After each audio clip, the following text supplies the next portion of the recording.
Hi, I'm Alana. Welcome to another video. In today's video, we're doing a get ready with me for church. So today I want to talk about a book called A Clinical Introduction to Lacanian Psychoanalysis by Fink. And I do not have the book here with me because it's another book that's playing hard to get, so it cannot be removed from the library because it is for reference only. So in Clinical Introduction to Lacanian Psychoanalysis by Fink, he talks about how the subject supposed to know something of importance is the analysand's unconscious. So he's talking about transference here. He says the person of the analyst must disappear if he or she is to stand in for the unconscious.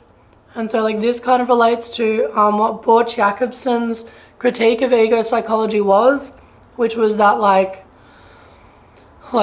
if the aim is strengthening the ego, then the measure of cure is measured by the analyst's ego, which is obviously not objective, and the measure of cure should not be conformity to the analyst's ego.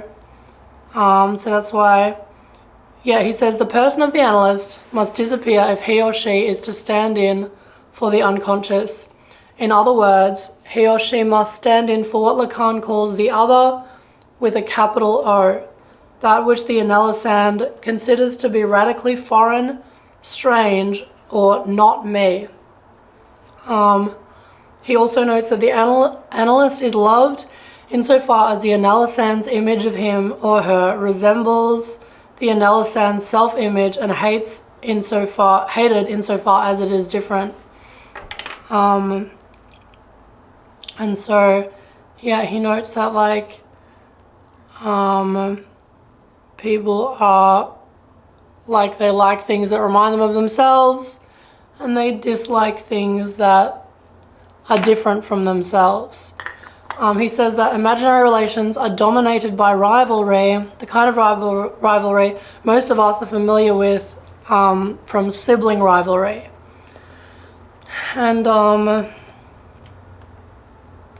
And also, so he says, since speech is the only lever in therapy, as soon as an analysand stops talking about something, the analyst cannot hope to bring about any change in that area whatsoever. So this point reminded me about Schreber. So Schreber's father, Dr. Schreber, he forbade children from questioning parental authority. And so he talked about something called noble independence, I think he called it, which was just like a twisted name for when children just listen to parental authority and do not question it and just blindly obey.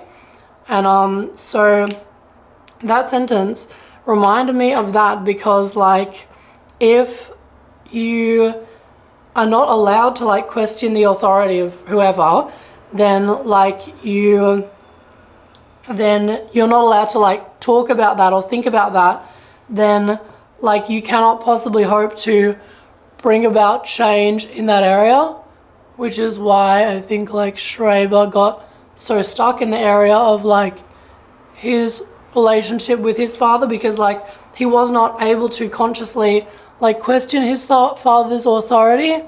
And so so how could you possibly hope to bring about change in that area if you can't even consciously criticize it? And he also, Fink notes that meaning is determined by the public, or as Lacan says, in the locus or place of the other.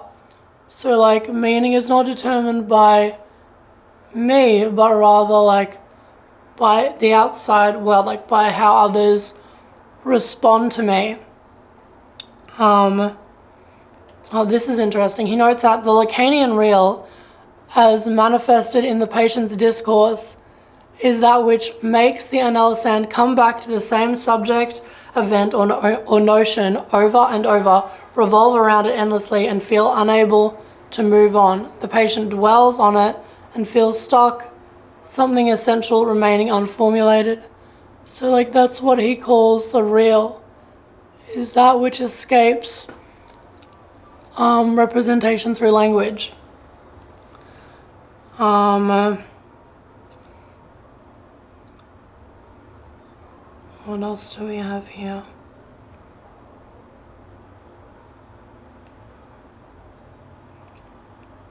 Oh yeah, he also says, so like he talks about this patient, not a patient of Bruce Fink's, but like a patient of someone he read about, called Roger.